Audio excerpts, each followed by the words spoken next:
أعوذ بالله من الشيطان الرجيم بسم الله الرحمن الرحيم رب اشرح لي صدري ويسر لي أمري واحلل عقدة من لساني يفقهوا قولي رب يسر ولا تعسر وتمن بالخير اللهم لا سهل إلا ما جعلته سهلا وأنت تجعل الحزن إذا شئت سهلا يا معلم آدم علمنا ويا مفهم سليمان فهمنا اللهم أخلصنا بوجهك الكريم اللهم بارك لنا في اوقاتنا آمین۔ آج ہمارا الحمدللہ سبق نمبر 6 ہے، اور سبق نمبر 6 جو ہے اس میں آپ سے پہلے یہ سمجھیں کہ جو پہلے 2 اسباق ہم نے پڑھے ہیں ان کے بعد نا ایکسرسائز دی ہوئی ہے، تو یہ آپ لوگوں نے نا اپنے نوٹس کے اندر ساری ایکسرسائز جو ہے وہ سالو کرنی ہے، ٹھیک ہے، یہاں سے لے کے آخر تک سارے سوالات یہ آپ نے نیٹ بالکل صاف ستھرے لکھنے ہیں۔ سوالات کے جوابات کتاب سے دیکھ، ٹھیک ہے انشاءاللہ۔ چلیں آگے آ جائیں۔ مبادیات تجوید، مبادیات کہتے ہیں وہ باتیں جو کسی بھی علم کو سیکھنے سے پہلے ہمیں پڑھنی ہے۔ علم تجوید کی کچھ ابتدائی باتیں،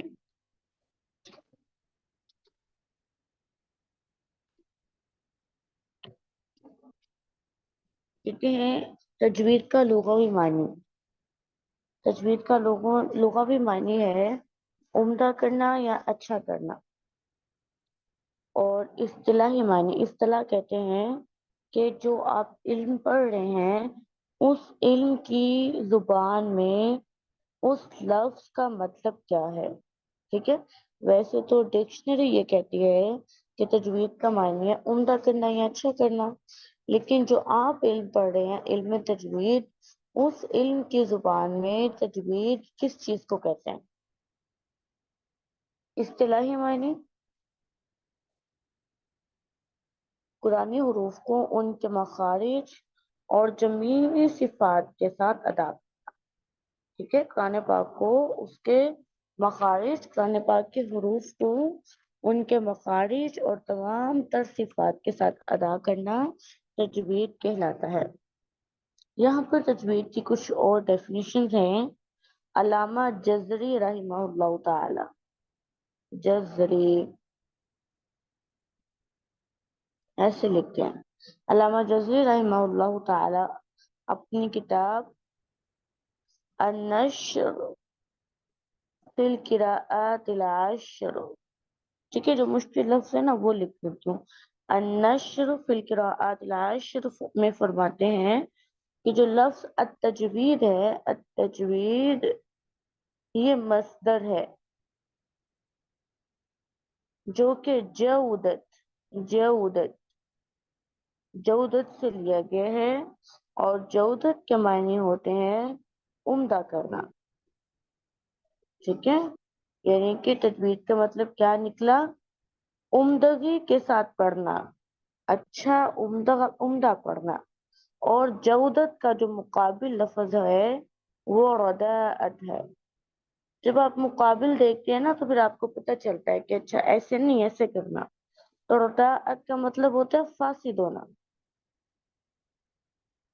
ٹھیک ہے۔ قرآن پاک خراب نہیں پڑھنا، فاسد طریقے کی بجائے عمدہ طریقے سے پڑھنا تجوید ہے، یعنی کہ جب وعدہ کا معنی ہوتا ہے، جب وعدہ کا معنی ہوتا ہے حسنا، ٹھیک ہے، یہ لفظ یاد کر لیں، جب وعدہ کا معنی کیا ہوتا ہے؟ حسنا، عمدہ کام کیا، کرنے والے نے عمدہ کام کیا۔ جہد المقل، جہد المقل میں کہا گیا ہے التجوید فی اللغت التحسین، فی اللغت التحسین، التجوید فی اللغت التحسین، اس کا کیا معنی نکلا؟ کسی کام کو عمدہ کرنا، اچھا کرنا، ٹھیک ہے۔ تجوید کا لفظ تحسین کی سینس میں استعمال ہوتا ہے.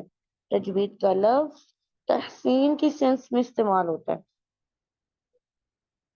اور جن کو مقدمہ جزری آتی ہے وہ تو جانتے ہیں امام جزری رحمہ اللہ تعالی نے تجوید کی کیا ڈیفینیشن بیان کی ہے مقدمۃ الجزریہ میں. وَهُوَ إِعْطَاءُ الْحُرُوفِ حَقَّهَا من صفات اللہ ومستحقها. تجوید کیا ہے؟ هو اعطاء الحروف حقها. تجوید یہ ہے کہ آپ حروف کو ان کا حق دیں.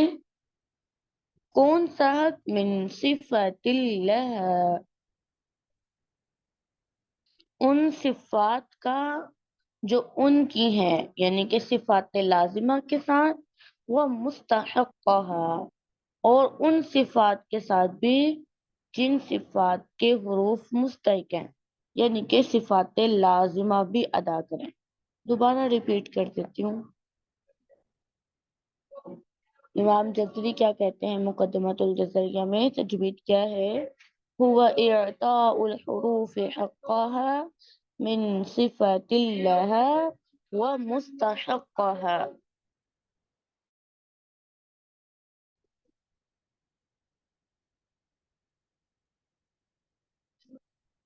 اسی طرح کچھ اور ڈیفینیشنز بھی ہیں جن کو سمجھ آتی ہے وہ لکھ سکتے ہیں بطور فائدہ. نہایت القول المفید، ٹھیک ہے، کتاب ہے بہت اچھی بہترین عربک میں تجوید کے. نہایت القول المفید میں کہا گیا ہے تجوید کیا ہے؟ اعطاء کل حرف حقه، اعطاء كل حرف حقه، أي من كل صفة ثابتة له، من كل صفة ثابتة له من الصفات ومستحقه. اور جہد المقل میں تجوید کی اصطلاحی تعریف یہ بیان کی گئی ہے: علم یبحث فیہ عن مخارج الحروف وصفاتها. علم تجوید وہ علم ہے جس میں مخارج الحروف اور صفات کے متعلق بحث کی جاتی ہے. صاحب فوائد مکیہ رحمہ اللہ تعالی وہ لکھتے ہیں تجوید سے مراد یہ ہے ہر حرف کو اپنے مخرج سے مع جمیع صفات ادا کرنا. ٹھیک ہے، ہر حرف کو. اب آپ نے یہ والی ڈیفینیشن جو ہے نا اس کو اچھے سے یاد کرنی ہے. یہی ہماری کتاب کے اندر بھی لکھا ہوا ہے کہ حروف کو اپنے مخارج سے جمیع صفات کے ساتھ ادا کرنا تجوید کہلاتا ہے. ٹھیک ہے، یعنی کہ تجوید میں دو عناصر ہیں. پہلا ہے مخارج الحروف اور دوسرا ہے صفات الحروف. تجوید کس چیز کا نام ہے؟ مخارج الحروف کا اور صفات الحروف کا. ان کی درست ادائیگی. ٹھیک ہے، اور اگر آپ ان ساری ڈیفینیشنز کو اکٹھا کر لیں تو تجوید کی ایک بڑی عام سی آسان سی ڈیفینیشن یہ سمجھ آئے گی کہ قرآنی حروف کو ان کے مخارج، قرآنی حروف کو ان کے مخارج اور صفات لازمہ و عارضہ کے ساتھ بغیر کسی تکلف کے ادا کرنا. ٹھیک ہے، ہماری مخارج بھی بہتر ہو جاتے ہیں اور صفات بھی ہم سیکھ لیتے ہیں.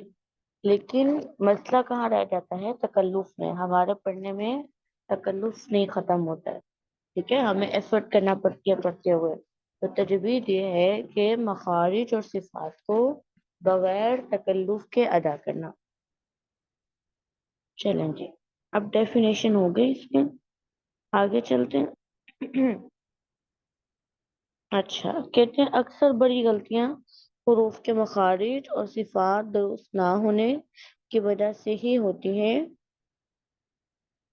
اس لیے مخارج اور صفات میں ماہر ہونے کو ہی حقیقت تجوید کہا جاتا ہے. اور لہجہ اور خوش آوازی سے پڑھنا ایک محبوب انداز تلاوت ہے، لیکن ایسے انداز سے پڑھنا جس سے قرآن کا تقدس مجروح ہو جائز نہیں۔ اب کچھ لوگ ایسے ہوتے ہیں، وہ خوش الہانی کو تجوید سمجھ لیتے ہیں کہ اگر انہیں خوبصورت پڑھنا آئے گا تو پھر یہی تجوید ہے۔ تو خوش الہانی جو ہے وہ ایک ایکسٹرا چیز ہے جسے اللہ سبحانہ و تعالیٰ عطا کرتے ہیں، وہ خوش الہانی سے پڑھتا ہے۔ لیکن خوش الہانی اگر کسی کو نہیں ملتی ہے اور وہ تجوید کے اندر ملکہ رکھتا ہے، اس کے مخارج بہت اچھے ہیں، صفات بہت اچھی ہیں، تو تجوید یہیں پر مکمل ہو جاتی ہے۔ ٹھیک ہے، اگر کسی کو مزید اللہ نے لہجہ دے دیا ہے پھر تو وہ نور علی نور ہو جائے گا۔ لیکن تجوید جو ہے وہ لہجے کو شامل نہیں کرتی ہے، لہجہ ایک زائد امر ہے۔ اس کے بعد کہتے ہیں موضوع، علم تجوید کا موضوع کیا ہے؟ اچھا، حروف تہجی الف سے لے کر یا تک 29 حروف یہ علم تجوید کا موضوع ہیں۔ ان کو حروف ہجا اور مفردات بھی کہتے ہیں۔ یعنی کہ جب آپ علم تجوید پڑھتے ہیں تو آپ کسی بھی چیز کو، کس چیز کو ڈسکس کرتے ہیں، آپ کا ٹاپک کیا رہتا ہے، تو آپ کچھ بھی پڑھتے ہیں، آپ مخارج پڑھیں، آپ صفات پڑھیں، ہم جتنے بھی قواعد اصول جو بھی پڑھتے ہیں وہ سارے کس پر لگتے ہیں؟ وہ حروف تہجی پر ہی لگتے ہیں۔ ٹھیک ہے، تو حروف تہجی کو ہی درست کرنا یہ ہم پوری تجوید میں سیکھتے ہیں۔ کبھی حروف تہجی کو الگ الگ، کبھی حروف تہجی کو قرآنی حروف کے اندر، یہ درست کر کے پڑھنا ہم علم تجوید میں بس یہی پڑھتے ہیں۔ اپنا ایک چھوٹی سی بات ہے، آپ سوچو گے یہ موضوع کیا ہوتا ہے نا،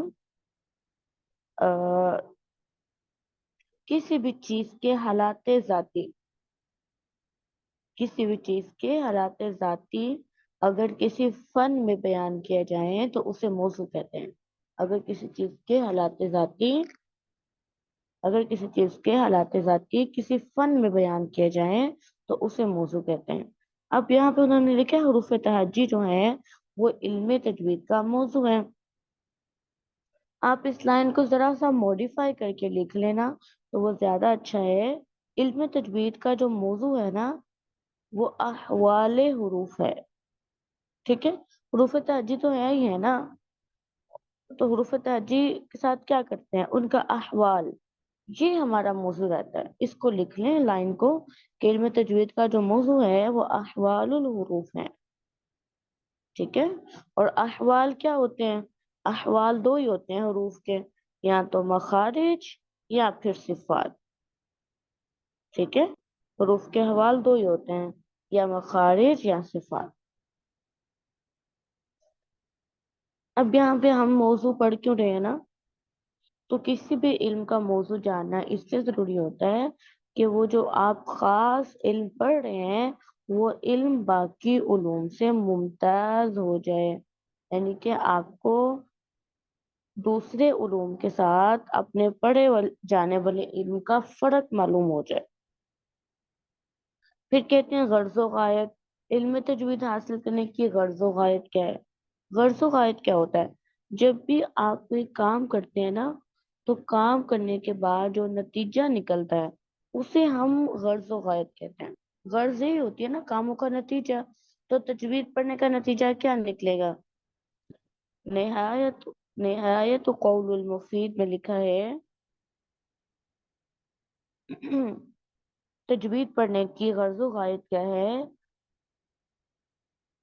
بلوغ النہایتی، بلوغ النہایتی، بلوغ النہایتی فی اتقان، فی اتقان لفظ القرآن، بلوغ النہایتی، نہایت کو پہنچ جانا، اتقان فی اتقان مضبوطی میں، کس چیز کی مضبوطی میں؟ لفظ القرآن، قرآنی لفظوں کے، قرآنی لفظوں میں اتقان کی آخری حد کو پہنچ جانا، یہ تجوید سیکھنے کا مقصد ہونا چاہیے۔ ایک اور یہی صاحب نہایت قول المفید لکھتے ہیں قرآن پاک پڑھنے کی کیا غرض ہونی چاہیے، کیا غایت ہونی چاہیے. کہتے ہیں غایت صون اللسان عن الخطاء فی کتاب اللہ تعالی، فی کتاب اللہ تعالی. غایت صون اللسان عن الخطاء فی کتاب اللہ تعالی. تجوید سیکھنے کی غرض و غایت کیا ہونی چاہیے ہے؟ اللہ سبحانہ و تعالی کی کتاب میں زبان کو غلطی کرنے سے بچانا. صاحب فوائد مکیہ، فوائد مکیہ، صاحب فوائد مکیہ، فوائد مکیہ اردو کی سب سے بہترین کتاب، سب سے بہترین کتاب ہے. کوئی بندہ تجوید پڑھے اردو زبان میں اور فوائد مکیہ نہ پڑھے تو پھر اس کے یہ آپ سمجھیں کہ ابھی اس کا خلائی باقی ہے نا، علم میں ابھی اس کی بات نہیں پوری ہوئی. تو آپ لوگوں کو تاکید بھی ہے کہ فوائد مکیہ بھی ضرور پڑھے گا. تو صاحب فوائد مکیہ لکھتے ہیں، جو کہ انہوں نے بھی لکھا ہے کتاب میں، تجوید کے غرض و غایت تصحیح حروف ہے. تصحیح حروف ہے. تصحیح حروف کا مطلب ہے حروف کی کریکشن کرنا، ایسے پڑھنا، یعنی تجوید پڑھنے کے بعد قرآن ایسے پڑھنا کہ جس طرح قرآن پاک نازل ہوا تھا. پھر کہتے ہیں کہ فضیلت کیا ہے؟ علم تجوید تمام علوم سے افضل ہے کیونکہ اس کا تعلق کلام اللہ کے ساتھ ہے. اس کے الفاظ جو ہیں وہ ڈائریکٹ اس کی ادائیگی جو ہے اس کا تعلق ادا سے ہے. اللہ سبحانہ و تعالیٰ کی کتاب کا ایک تو معنی ہے نا، تو معنی تو بعد میں آتا ہے، پہلے تو کلمات، پہلے الفاظ آتے ہیں. تو جس علم کا تعلق براہ راست الفاظ سے ہوگا، کلام اللہ سے ہوگا، اس کا مقام اتنا ہی بڑھ جائے گا. پھر کہتے ہیں حکم کیا ہے نا، اب کون علم تجوید کو سیکھے گا اور کون علم تجوید کو نہیں سیکھے گا. تو اس میں حکم میں نا دو باتیں ہیں. ایک ہے علم تجوید کے مطابق قرآن پڑھنا، ٹھیک ہے، اور دوسرا ہے علم تجوید کی علمی ابحاث کو جاننا، علمی ابحاث کو جاننا. اب جو یہ ہے نا قرآن کو تجوید کے مطابق پڑھنا نا، یہ فرض عین ہے، یہ سب پر فرض ہے. یہ آپ کو پتہ ہے آپ کے گھر میں اگر کوئی کام والی بھی آتی ہے یا پورا اٹھانے والا بھی آتا ہے نا، تو اس کے اوپر بھی فرض ہے کہ وہ قرآن کو کم از کم تجوید کے ساتھ پڑھنا جانتا ہو. لیکن جو علمی ابحاث ہیں جیسے باقاعدہ تجوید کی کتابوں کا پڑھنا ایک فن ہوتا ہے نا، اس فن میں مہارت حاصل کرنا، یہ ہر ایک پر فرض نہیں ہے. اسے آپ کہہ لیں یہ فرض عین ہے. اور فرض عین وہ فرض ہوتا ہے اگر ایک بستی میں سے ایک بندہ بھی ادا کر دیتا ہے، ایک بندہ بھی فن تجوید کو، علم تجوید اور فن تجوید کو جانتا ہے، تو پھر پوری بستی پر گناہ نہیں ہوگا. ٹھیک ہے، پڑھنا تو ہے نا، پڑھنا تو ہے ہی ہے، لیکن نہ جاننے کا گناہ نہیں ہوگا. اگر ایک بندے کو آتا ہے، اگر ایک کو بھی نہیں آتا پھر پوری بستی کو ہی گناہ ملے گا. تو کہتے ہیں تجوید کے تفصیلی قواعد کا سیکھنا فرض کفایہ ہے اور قواعد کے مطابق پڑھنا فرض عین ہے، یعنی ہر شخص پر واجب ہے کیونکہ تلاوت قرآن عبادت ہے. یہ بہت اہم بات ہے کہ تلاوت قرآن عبادت ہے، اور ہر عبادت کی مخصوص کیفیتیں توقیفی ہوتی ہیں جن کو بجا لانے سے ہی عبادت قبول ہوتی ہے. اب دیکھیں کیفیت توقیفی کا مطلب ہوتا ہے مقرر کی گئی کیفیات. توقیف کہتے ہیں نا وقف کرنے کو، ٹھہرنے کو، رک جانے کو. تو کیفیات توقیفی کا مطلب ہے ایسی صفات، ایسی کیفیات جو ٹھہرائی گئی ہیں. جیسے آپ کو شریعت بتاتی ہے نا کہ فجر آپ نے کس وقت میں پڑھنی ہے. اب اگر اس ٹائم کوئی 10 بجے فجر پڑھتا ہے تو اس کی فجر تو نہیں ہے. آپ کو شریعت بتاتی ہے کہ بھئی نماز جب پڑھنی ہے تو پہلے کیا پڑھنا ہے. اب ایک بندہ نماز پڑھتا ہے نا، اللہ اکبر کہتے ہی وہ سجدے میں چل جاتا ہے، پھر کھڑا ہوتا ہے، پھر رکوع کرتا ہے، پھر بیٹھ کے تشہد پڑھتا ہے، پھر کھڑا ہو کے قیام کرنے لگ جاتا ہے، سارا کچھ الٹ پلٹ کر دیتا ہے. تو اس کی عبادت نہیں ہوتی ہے. ٹھیک ہے، اس کے اس عمل کو ہم نماز یا ہم عبادت نہیں کہیں گے. کیوں؟ کیونکہ عبادت ان کیفیات کے مطابق ہوتی ہے جو کیفیات توقیفی ہوتی ہیں، جو ٹھہرائی گئی، جو بتلائی گئی کیفیات ہوتی ہیں. تو تلاوت قرآن بھی تو عبادت ہے. اب اگر ایک بندہ تلاوت قرآن کو غلط طریقے سے پڑھتا ہے، صحیح نہیں تلاوت کرتا ہے، تو پھر کیا ہے؟ اس کی عبادت نہیں ہوتی ہے. تو اس لیے قرآن کو صحیح سیکھنا انتہائی ضروری ہے. پھر کہتے ہیں تجوید کے ارکان. ارکان کہتے ہیں رکن کو. ٹھیک ہے، رکن بیس ہوتا ہے. اگر کوئی ایک بھی رکن ادا نہ ہو تو پھر کیا ہوتا ہے؟ عمارت ٹوٹ جاتی ہے. رکن پلر کو کہتے ہیں نا. اگر بلڈنگ کے پلر سے ٹوٹ جائیں تو پھر بلڈنگ تو نہیں رہتی ہے. پہلا ہے مخارج حروف کی پہچان. دوسرا ہے صفات حروف کی پہچان. کم از کم آپ کو پتا ہو نا مخارج نکلتے کہاں سے، صفات ہوتی کیا ہے، ان کی ادائیگیاں کیسے ہوتی ہیں. تیسرا سٹیپ ہے تمام قواعد کی پہچان. سارے قاعدوں کا پتہ ہو.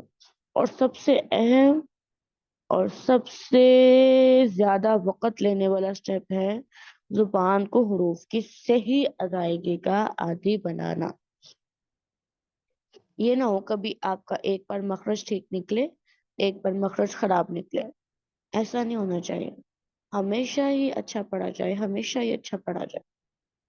ٹھیک ہے، اتنا اچھا قرآن پڑھنا ہے کہ اگر آپ نیند میں بھی پڑھ رہے ہیں نا، نیند میں بھی پڑھ رہے ہیں تو بھی قرآن کے الفاظ بالکل صحت کے ساتھ ادا ہوں. آپ کو یہ نہ کہنا پڑے کہ آج میرا گلا خراب ہے نا تو اس لیے مخارج واضح نہیں ہے. آپ کو پتہ ہے جب قرآن کی تجوید درست ہو جاتی ہے، تلفظ اور پکے ہو جاتے ہیں، تو پھر نیند ہو یا مسئلہ کوئی بھی ہو، بیماری ہو، یا اللہ معاف کرے آپ کی آخری سانسیں کیوں نہ ہو، موت ہی کیوں نہ ہو، حالت نزا ہی کیوں نہ ہو، انسان کا تلفظ خراب نہیں ہوتا ہے. اس کے الفاظ کی پختگی اور اتقان اور صحت وہ بالکل بھی خراب نہیں ہوتی ہے. ٹھیک ہے، تو اللہ سبحانہ و تعالی ہمیں قرآن پاک میں اتنی پختگی عطا فرمائے. اب اس میں کیا کہتے ہیں؟ کہتے ہیں ادائیگی میں مکمل مہارت کسی تجربہ کار استاد سے روبرو سیکھے بغیر ممکن نہیں. ٹھیک ہے، اب آپ لوگوں میں سے کچھ لوگ، استغفر اللہ، آپ میں سے نہیں، عمومی طور میں سے ہم سب میں سے ہی کچھ لوگ ایسے ہوتے ہیں جو کوئی بھی چیز پڑھتے ہیں نا تو اس کی ادائیگی سنے بغیر ہی، سیکھے بغیر ہی خود سے بنا کے پڑھنا شروع کر دیتے ہیں. تو ایسا نہیں کرنا چاہیے نا. استاد سے سیکھو. قرآن پاک بے شک لکھا گیا اور لکھے ہوئے کی حفاظت ہوتی رہی اور ہمارے پاس لکھا ہوا آیا. لیکن لکھائی کے علاوہ، کتابت کے علاوہ جو ہمارا بڑا سورس ہے، بڑا سورس ہے جس سے ہم آج تک سیکھ رہے ہیں، وہ اساتذہ کرام. ہم اپنے اساتذہ کے سینوں سے اور اساتذہ کی زبانوں سے قرآن لیتے ہیں. لکھا ہوا قرآن کافی نہیں ہے پڑھنے کے لیے. ہم اساتذہ کے سینوں سے، ان کی زبانوں سے قرآن لیتے ہیں. تو اب ایک بندہ استاد کے ساتھ ہی نہیں بیٹھتا ہے، وہ صرف کریش کورس کرتا ہے. اکثر لوگ پڑھنے آتے ہیں نا تو وہ کہتے ہیں کتنے ماہ، 2 ماہ، 3 ماہ، 4 ماہ. اگر انہیں بتایا جائے سال کا کورس ہے، 2 سال کا ہے، تجوید آپ کو 6 سال میں پڑھائی جائے گی، تو وہ کہتے ہیں کہ ہم تو اتنا ٹائم نہیں پڑھ سکتے ہیں نا. تو دیکھیں، مہارت آپ کو نہیں آتی ہے. مہارت کے لیے آپ کو لانگ ٹائم پیریڈ دینا پڑتا ہے. آپ کو استاد کے سامنے بیٹھ کے بہت زیادہ عرصہ مسلسل سیکھنا پڑتا ہے. اور یہ 2 باتیں بہت ہی اہم ہیں، استاد سے سیکھنا اور زبان کی مشق کرنا. اچھا، تجوید کے لوگ بھی اصلاحی معنی بیان کریں. تجوید کا موضوع اور غرض و غایت بیان کریں. فضیلت اور حکم بیان کریں. ارکان تجوید کون سے ہیں، کتنے ہیں اور کون کون سے ہیں. یہ باپ کی ایکسرسائزز ہیں. محنت کے ساتھ جو ہے نا آپ نے یہ کام کر کے چیک کرانے ہیں انشاءاللہ تعالی. تقبل اللہ تعالی منا ومنکم. سبحانك اللهم وبحمدك نشهد ان لا اله الا انت نستغفرك ونتوب اليك. السلام علیکم ورحمۃ اللہ وبرکاتہ.